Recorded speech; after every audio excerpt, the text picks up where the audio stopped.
Hello बच्चों, welcome.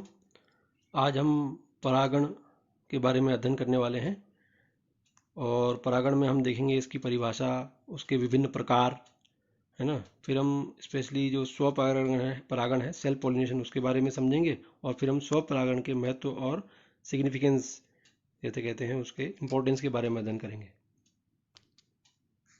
तो देखिए, अब तक हमने क्या देखा है इस चित्र में। मैं आपको ये दिखा रहा हूँ कि अब तक हम क्या पढ़ चुके हैं, है ना। परागण से पहले हमने ये देख लिया है कि नर युग्मक, जो नर युग्मक है वो कैसे बनता है ना। नर युग्मक आपने देख लिया, या नर युग्मक बनेगा एंथर के अंदर, और जो मादा युग्मक बनेगा, मादा युग्मक के विकास के साथ साथ मादा युग्मक बनता है ना, एम्ब्रायोसैक के अंदर। तो यहाँ तक हम देख चुके हैं। अब ज़रूरी है कि जो नर युग्मक बना है वो मादा युग्मक तक पहुँचे, जो एग सेल इसके अंदर बनता है ना, उस तक इसको पहुँचना है। ठीक, बेसिकली ये जो इसके अंदर जो हमें परागकण जो बने थे, उसको यहाँ तक इससे पहुँचना है ताकि फर्टिलाइजेशन, निषेचन की घटना हो सके। ठीक है ना। तो अब इसको आगे देखते हैं कि वो कैसे होती है, या उस प्रक्रिया को हम कहते क्या है। उसी को हम एक्चुअली क्या कहते हैं, उसी को हम कहते हैं परागण की प्रक्रिया। तो ये है पराग गण और परागकण, अलग अलग चीज़ें हैं, ये ध्यान रखना आप, है ना। कई बार बोलते हुए शायद मैं कंफ्यूज हो जाऊं, अगर मैं कहीं गलत बोल दूं तो आप ध्यान रखिएगा। परागकण मैंने पॉलन ग्रेन और परागण मैंने पॉलिनेशन। ठीक है। तो हम परागण की प्रक्रिया देख रहे हैं और परागकण क्या है, पॉलन ग्रेन है। तो ये क्या होता है, परागण की प्रक्रिया जो है उसकी डेफिनेशन हम ये कहेंगे कि परागकण यानी कि पॉलन ग्रेन का पुष्प के पुंकेसर से वर्तिकाग्र यानी स्टिग्मा तक पहुंचने की क्रिया को हम परागण कहते हैं। The transfer of pollen grain from anther to stigma of a flower is called pollination.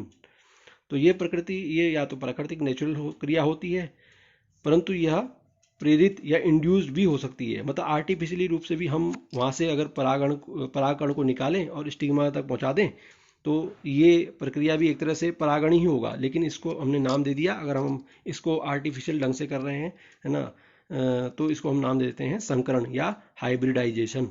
ठीक है। ये भी आएगा कहीं आगे, देखेंगे इसको। तो जो पहले हम देखते हैं कि परागण की जो नेचुरल प्रक्रिया होती है, प्राकृतिक परागण, जिसको हम सिंपल अभी आगे भी हम केवल परागण ही कहेंगे। तो परागण जो है वो मुख्य तरह दो प्रकार की हो सकती है। स्वपरागण, सेल्फ पॉलिनेशन, अपने आप हो रहा है जहाँ, और परपरागण, है ना। तो इसको एक्चुअली एक डायग्राम समझते हैं। ये देखिए, ये एक डायग्राम है। तो इसमें देखिए आप, ये है परागण की प्रक्रिया को हम मुख्यतः दो भागों में बांटते हैं। ये है सेल्फ पॉलिनेशन और एक होता है पर परागण और जीनोगेमी या क्रॉस पॉलिनेशन, है ना। पर जो सेल्फ पॉलिनेशन है उसको हम फर्दर डिवाइड कर देते हैं ऑटोगेमी स्वयुग्मन में और सजात पुष्पी परागण में, जीटिनोगेमी। ठीक है। फिलहाल हम शायद इस वीडियो में हम ज़्यादा इतनी यही चीज़ें देखने वाले हैं। तो इसी को हम पढ़ेंगे, सेल्फ पॉलिनेशन को, और उसके बाद हम अगले वीडियो में देखेंगे इसके बारे में। ठीक।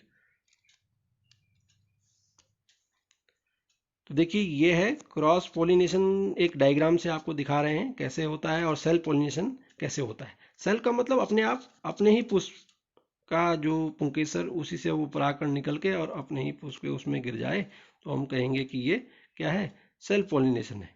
ठीक। और अगर वो किसी दूसरे पुष्प पे जाता है, इसको अभी और डिटेल में देखेंगे। ठीक है ना। ये देखो, दूसरे पुष्प में जा रहा है, ये एक पेड़ में है, ये एक पेड़ में, और अगर इसी में जा रहा है तो हम कहेंगे सेल्फ पॉलिनेशन। देखो, स्वपरागण क्या होता है, इसको हम कहेंगे कि जब एक पुष्प के परागकण पॉलिन ग्रेन उसी पुष्प के वर्तिका स्टिग्मा पर पहुंचते हैं तो इसे स्वपरागण कहते हैं। सिंपल सी बात है, स्व मैंने सेल्फ, अपने आप उसी पुष्प में जा रहा है। आपने पढ़ा है ना कि पुष्प जो है वो बाइसेक्सुअल भी हो सकता है, यूनिसेक्सुअल भी हो सकता है। बाइसेक्सुअल अगर होगा तो उसमें पुंकेसर भी होगा, और क्या, पिस्टिल, है ना, स्त्री केसर भी होगा। तो स्त्री केसर में ऊपर जो स्टिग्मा है उसी का जो परागण निकलेगा और उसी तक पहुंचेगा। तो ऐसी प्रक्रिया अगर हो रही है तो हम उसको कहेंगे स्वपरागण। इस प्रकार परागण उभयलिंगी माने कि हर्मेफ्रोडाइट, जिसमें वही बाइसेक्सुअल, जिसमें कि दोनों हैं, पुंकेसर भी है और स्त्री केसर भी है। अथवा देखो, एक और चीज है इसमें स्वपरागण, अथवा एक ही पौधे में उपस्थित दो एक लिंगी पुष्प अर्थात उभय लिंगाश्रय में पाया जाता है। इसका मतलब है कि हो सकता है कि अगर पुष्प प्लांट तो एक ही प्लांट है, लेकिन इसका वाला परागण गया किस पे, इसका परागण जो है वो इसी पुष्प पे आ गया, ऐसा भी हो सकता है। ये वाला है मान लो कि मेल फ्लावर, ये है फीमेल फ्लावर, तो यहाँ से ये, ठीक है ना, ये इस पे आ जाएगा। ऐसा भी हो सकता है, या तो इसी के अंदर, अगर ये बाइसेक्सुअल होता तो इसी के अंदर गिरता, तब भी क्रॉस पोलिनेशन। और अगर एक ही उसका इसको इस पे आ जाता है तो इसको भी हम क्रॉस पोलिनेशन ही कहते हैं, ठीक है, सॉरी सेल्फ पोलिनेशन ही कहते हैं, स्वपरागण, ठीक है। तो इस आधार पर अब ये बात आ गई ना, थोड़ी सी डिफरेंट हो गई। तो इस आधार पर हम स्वपरागण को भी दो भागों में बांट सकते हैं। कौन कौन से भाग हैं? एक तो होता है स्वयुग्मन अर्थात ऑटोगैमी। वही स्वयुग्मन तो वही वाला जो सिंपल प्रोसेस है, केवल एक ही पुष्प की आवश्यकता होती है, अर्थात एक ही पुष्प के पराग कोश के परागण जो है उसी पुष्प के वर्तिकाग्र पर गिरते हैं। ये एक लाइन आप बिल्कुल ध्यान रखना, इसको समझने के लिए यही लाइन इंपॉर्टेंट है। उसी वर्तिका पर पहुंच रहे हैं, उसी पुष्प के वर्तिका पर पहुंच रहे हैं, ठीक है। तो ये सही इसको कहेंगे।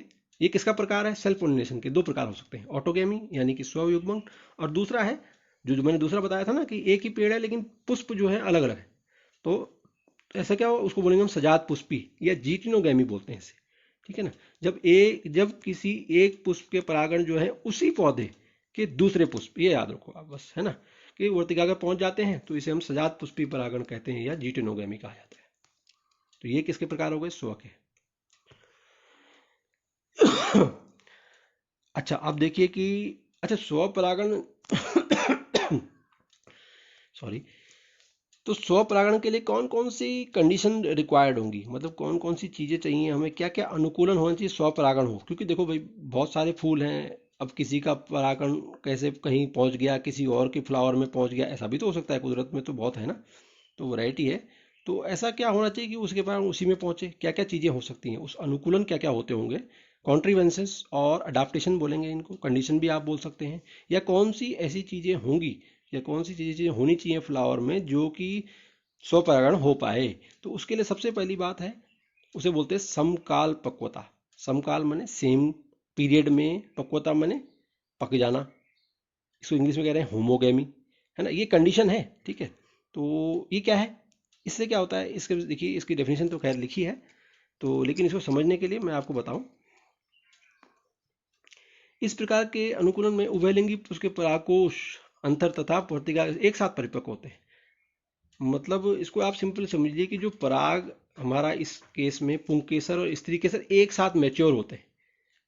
नहीं होगा तो क्या होगा भाई, नहीं होगा तो कैसे वो उसके पराग को पता लगा वो पहले ही फूट गया, वो बाद में अब मैच्योर हो रहा है, तो दोनों में फर्टिलाइजेशन के चांस बनते ही नहीं, वो उस पर टिकेगा ही नहीं, काम नहीं करेगा।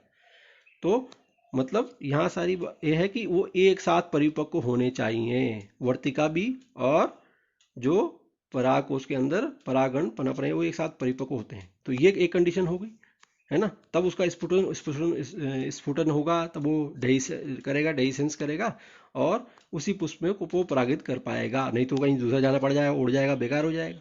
ऐसा कहाँ कहाँ होता है? गुलाब बासा मिराबिलिस में होता है, कैथेरेंथस रोजियस में भी ऐसा होता है। ये कुछ एग्जाम्पल हैं, अगर याद रख सके आप तो अच्छा है।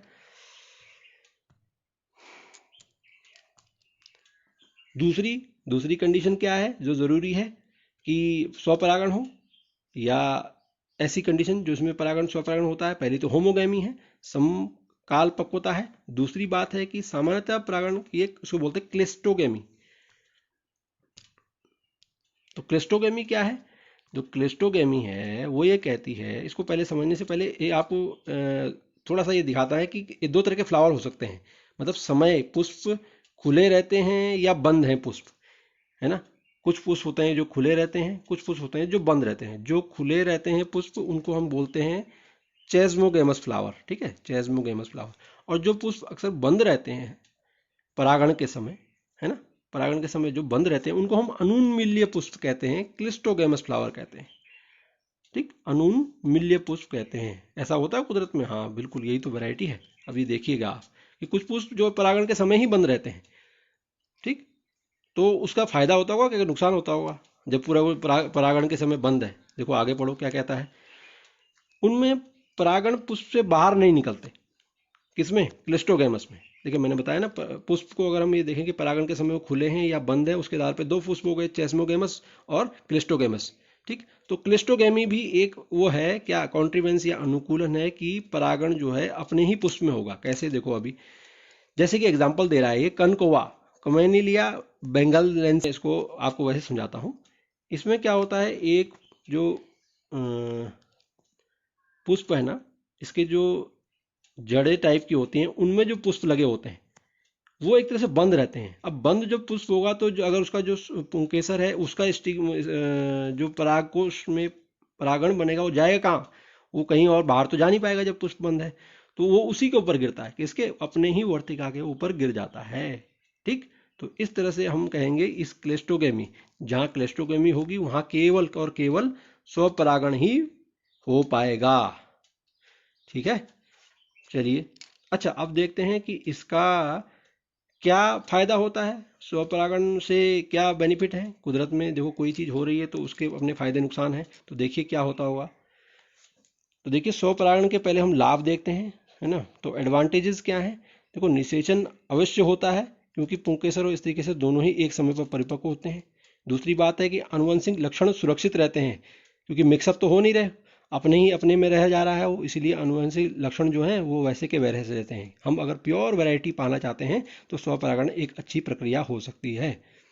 तीसरी बात है कि परागकण व्यर्थ नहीं जाते। सही बात है, व्यर्थ कहाँ से जाएंगे, आपने देखा ना क्लिस्टोगेमा से उसी में जा रहा है, उसी के उसमें गिरा है, तो परागण की संभावना भी अधिक होती है और वो व्यर्थ भी नहीं होते। नहीं तो पता लगा हवा में, अभी हम आगे देखेंगे कि हवा में उड़े और पता नहीं कहाँ कहाँ पहुँच गए, पता बाई चांस पहुँचा या नहीं पहुँचा, दोनों बातें हो सकती है, लेकिन ये संभावना यहाँ खत्म हो जाती है। यहाँ पर है परागण व्यर्थ, परागकण जो है वो व्यर्थ नहीं होगा, परागण की संभावना बहुत अधिक होगी। चौथी बात है, परागण के लिए बायोकारक की कोई आवश्यकता ही नहीं है ना। हवा पानी की अभी ज़रूरत पड़ने वाली है, एजेंट्स ऑफ पॉलिनेशन हम कहते हैं जिनको, उनकी यहाँ ज़रूरत आवश्यकता नहीं है। ठीक है, जाति की शुद्धता बनी रहती है, वही वाली बात है, आनुवंशिक लक्षण भी सुरक्षित रहते हैं और जाति जो है प्योर बनी रहती है, जाति की शुद्धता बनी रहती है, उसमें कोई मिक्सअप नहीं होता, उससे कैरेक्टर समान बने रहते हैं।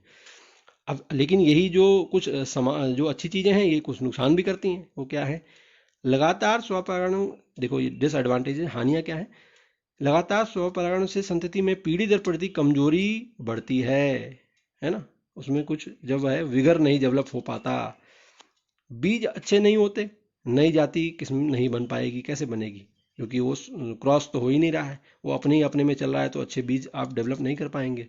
अगली पीढ़ी में कोई सुधार नहीं हो पाता।